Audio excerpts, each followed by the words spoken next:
Я там рюкзак спрятал, нужно возвращаться, потому что тут все просто горит. Посмотрите, просто горит вагон сзади меня.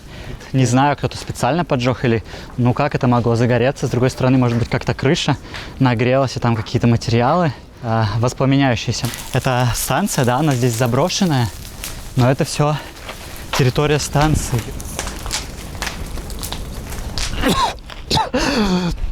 Надо по-хорошему отсюда уходить. На самом деле я не то, что этого огня боюсь. На меня могут это повесить, потому что эта территория, где я сейчас нахожусь, это как бы, ну, официальная территория станции. И сейчас здесь уже формирует состав. Я не знаю, когда он поедет. Это такая полуразведывательная миссия, потому что я не знаю, как здесь ездят поезда. Пока поезд туда-сюда просто ездит, а там кабуз. Там в кабузе, короче, охранник вышел.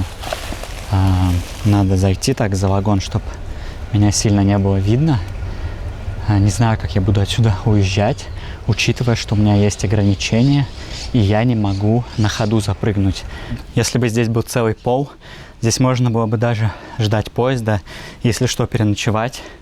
Потому что вот пути и вот этот вагончик. Хорошее место, еще тенек. Вот это действующие пути, по ним прям видно, потому что они блестят. Здесь не только грузовые стоят заброшенные, но и пассажирские вагоны. Добро пожаловать в апокалипсис. Все исписано граффити, все сожженное, то есть это еще подпаливали, все разбито. Какие-то надписи. Вот еще параллельно стоит тоже поезд такой же пассажирский. О, матрас лежит. Видимо, тут кто-то жил. Тут до сих пор может кто-то жить в других вагонах. Поэтому надо аккуратно. Тут как бы даже тропки есть. То есть я сюда иду, и здесь есть тропки, по которым, ну, хоженые. Судя по мусору, даже кто-то может жить.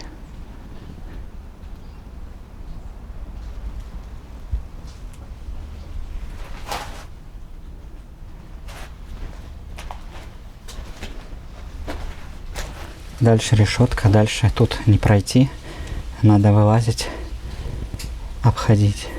Вот я сейчас иду, здесь тоже все горело. Здесь просто выгоревшая вся земля, но это трава как бы.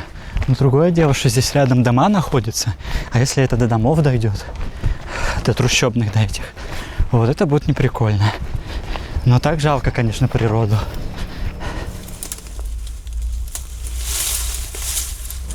Пока я здесь ходил по станции, ко мне подошел охранник и попросил отсюда уйти. Спрашивал очень много про вагон, который горел.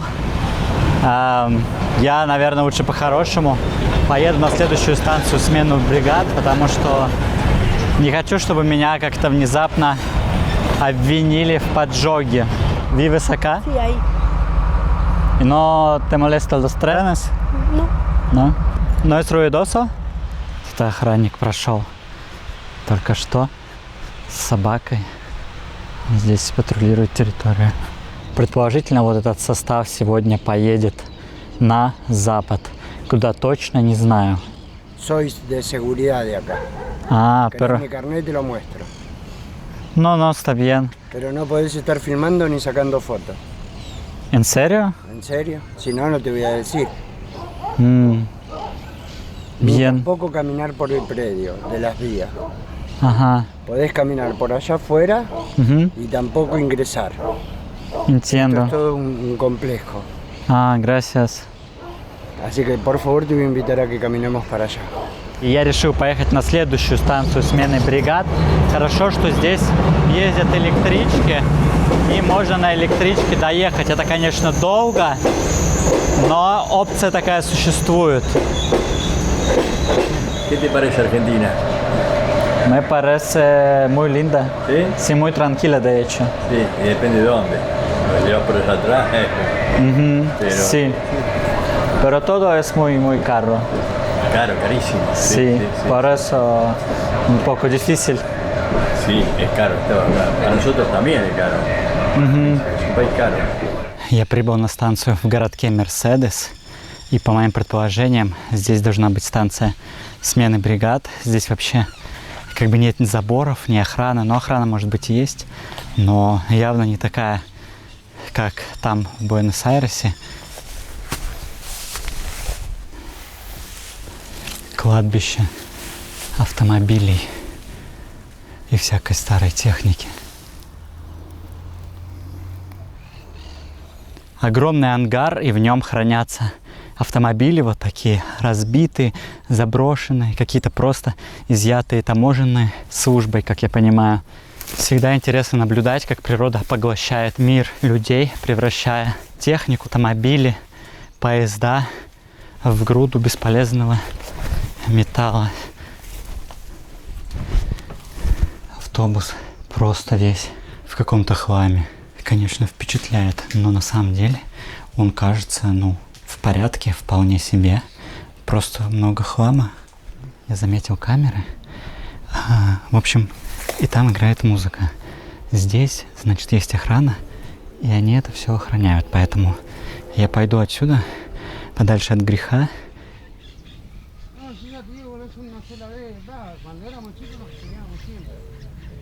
Какие-то типы деревенские ходят вокруг. Не хочу палиться. Бананы хорошо с собой брать в дорогу. Они сладенькие. Если нужно быстро утолить голод, отличная штука. Какие колючки интересные у дерева. Защитные, довольно мощные.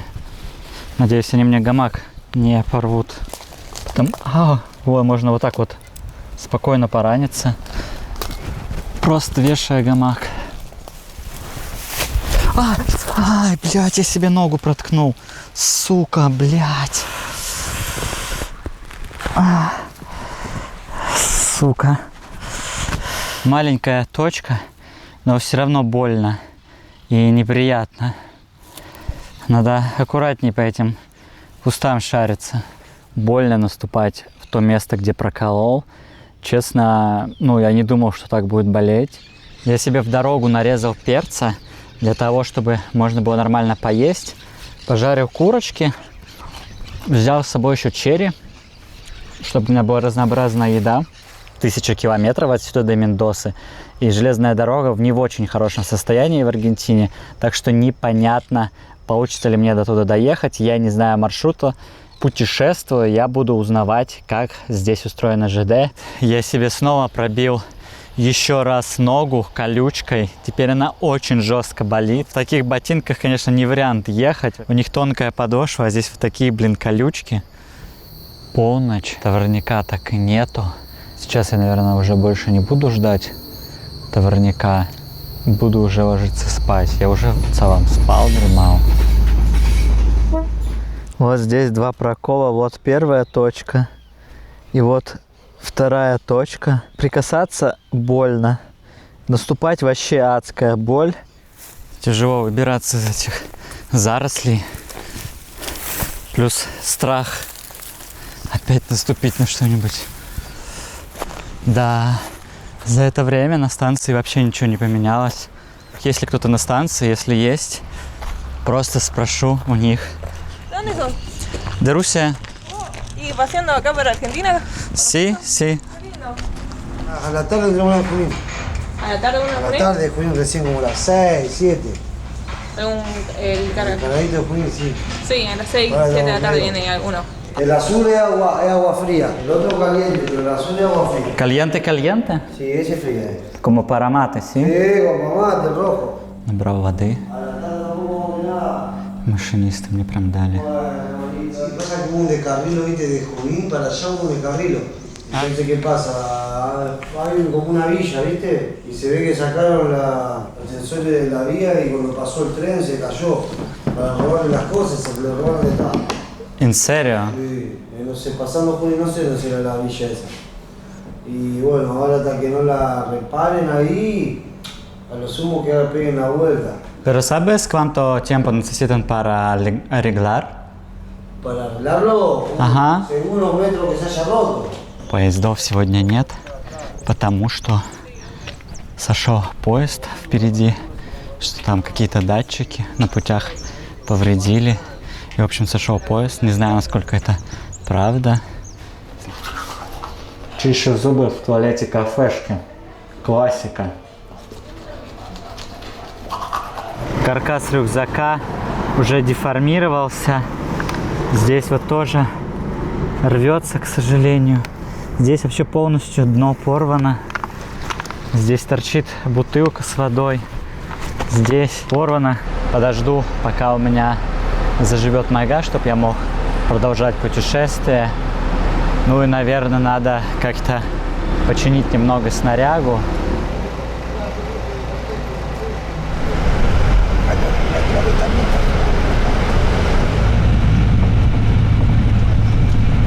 Добрался до следующей станции смены бригад в Хунине. Станция пустая, практически нет никакой движухи. Стоят несколько покореженных вагонов, и там дальше стоит связка вагонов, но, кажется, без локомотива. Здесь вовсю рабочие, они там ремонтируют часть путей. Но, тем не менее, товарников в мою сторону нет, к сожалению. И здесь повсюду камеры развешаны. Это не только грузовая станция, это еще пассажирская станция, поэтому здесь она более охраняемая. Одно из самых неприятных — это когда ты должен ходить с тяжелым рюкзаком, а на дворе плюс 32 градуса, очередной день, февраль, один из самых жарких месяцев в Буэнос-Айресе, в провинции Буэнос-Айрес. Немаленькая оказалась станция, главное, вся окружена забором и защищена. Нужно сейчас искать какое-то слабое место в этом заборе для того, чтобы пролезть, потому что с рюкзаком так через него не вариант перелазить. Все ботинки теперь в колючках. Просто прошелся по полю. На каждом шагу какое-то, препятствие здесь. Тяжело ходить с рюкзаком. Во многом просто из-за того, что стопа и правая нога меня не слушаются после аварии. Из-за этого трудно получать удовольствие теперь. То есть я все равно кайфую, но стало гораздо сложнее. Лежать здесь одному очень-очень одиноко, если честно. Поговорить не с кем. Просто лежишь, слушаешь тишину. Конечно, хочется, чтобы была какая-нибудь классная компания, чтобы было весело. Вот стоит товарняк, а там наверху, в будке охранник, и он смотрит, как товарняк выезжает. Я просто не представляю, как мне сейчас запрыгнуть. Забор с колючкой мешает. Просто вот он. Залезай не хочу. У меня сейчас будет очень большое разочарование, если на него не залезу.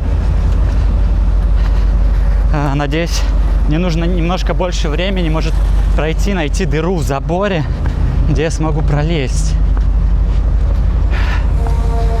Но он уже дает что-то к отправлению, да, он отправляется. Я дурак.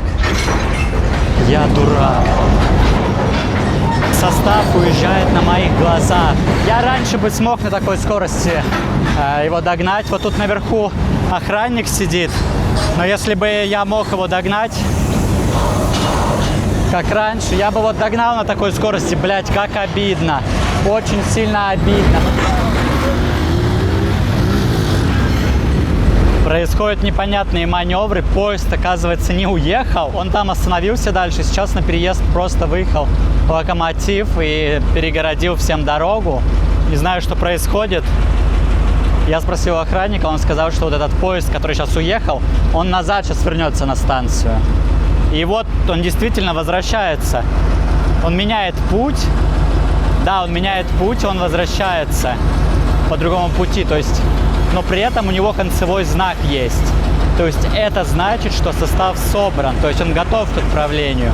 Сегодня ночью по прогнозу дождь. Так что нужно искать будет место, где я смогу спрятаться. Тут забор. И вот тут такая дырка. С рюкзаком не пролезу. И рюкзак не пролезет, наверное. Его нужно как-то через верх.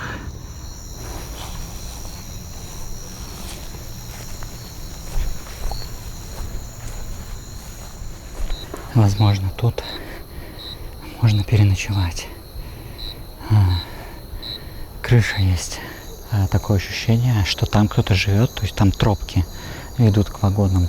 Но некоторые в таком состоянии, просто сгоревшие и ржавые. Но мне подойдет, потому что по прогнозу дождь, а мне нужна крыша над головой.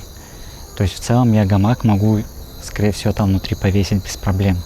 Здесь дерево упало на вагон, и весь подход заблокировало. Я стараюсь не шуметь, тихо говорю, потому что на самом деле боюсь, что там кто-то сейчас спит, и я тупо зайду к кому-то в дом.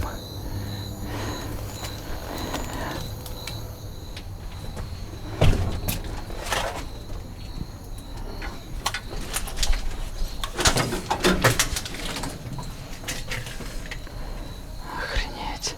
Пустой вагон и довольно чистый.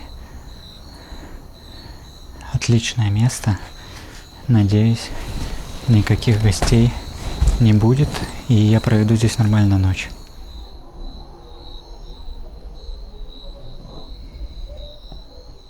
Всю ночь лил ливень. Очень кстати, что я все-таки в этом вагоне решил заночевать. Ночка тяжелая выдалась. То есть я не сильно отдохнул, но все равно я отдохнул. Но главное, что болит голова. Ехать никуда не хочется. Товарняка, кажется, не было. По крайней мере, я ничего не слышал ночью. Скорее всего, бы услышал. То есть продолжаю ждать.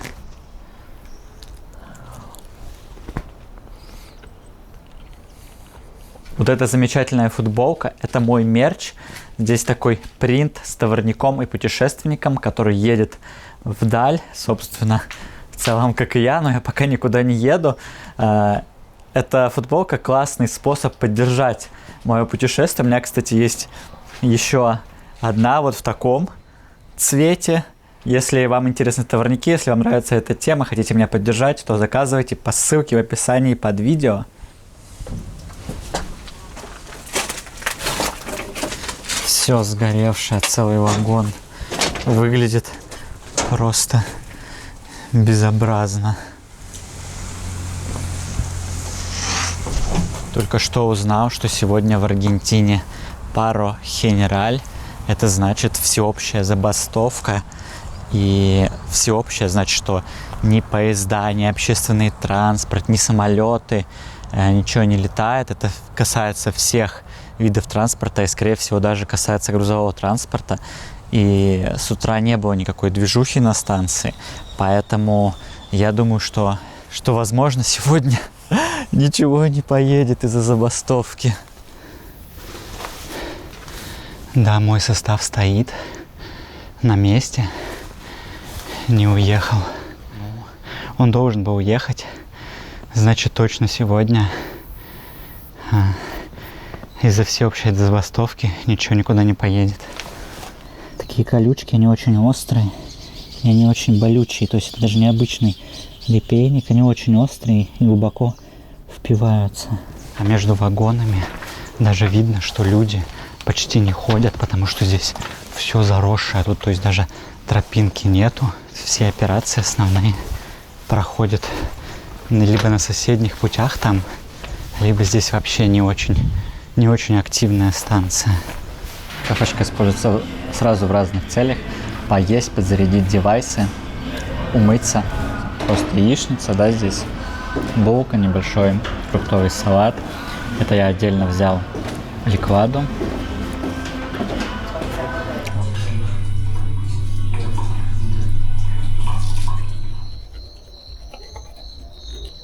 Вернулся в вагон. Буду ждать здесь утра. Моя цель сейчас попробовать заснуть и проснуться часов в 6 утра, потому что если товарняк поедет завтра, то что-то мне подсказывает, что его могут отправить рано. Ночка выдалась свеженько и было достаточно холодно, особенно под утро, хотя плюс 16 градусов. Движения не было на станции, но сейчас буду собираться. После сна постоянно нужно копаться в спальнике, его вытряхивать. У тебя выпадает туда телефон, всякие, ну, мелочь, там, кошелек может остаться.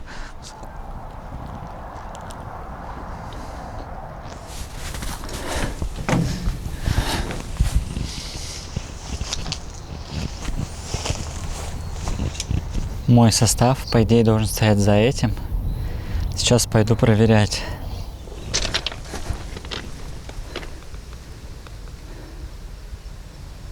Так, сюда идет какой-то охранник с этой стороны. Или путеец. Вот это мой состав стоит. Да, охранник.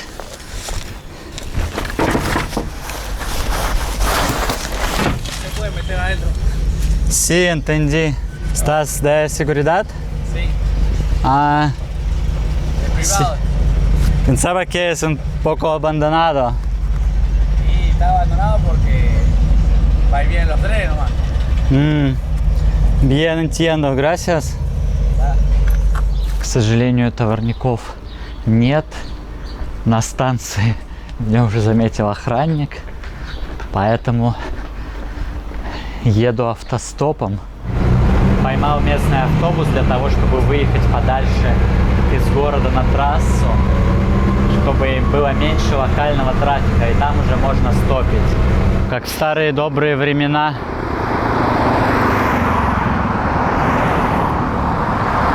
К сожалению, здесь нет тенька. Приходится стоять прямо на солнце. Но это один из приколов автостопа. Подвез меня мужик, ну, всего лишь на 10 километров. Я оказался возле станции обслуживания, а посреди ничего.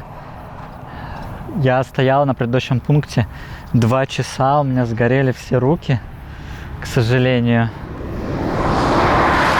2 часа меня никто не подбирал. Я уже ни на что не надеялся. Думал, что никто не остановится. Уже поставил практически крест на автостопе в Аргентине, но вот меня подобрал водитель грузовика. Он сейчас не на грузовике, на своей машине, но вообще он работает дальнобоем, развозит топливо. И вот наконец-то еду. Тут кондиционер, просто кайфую.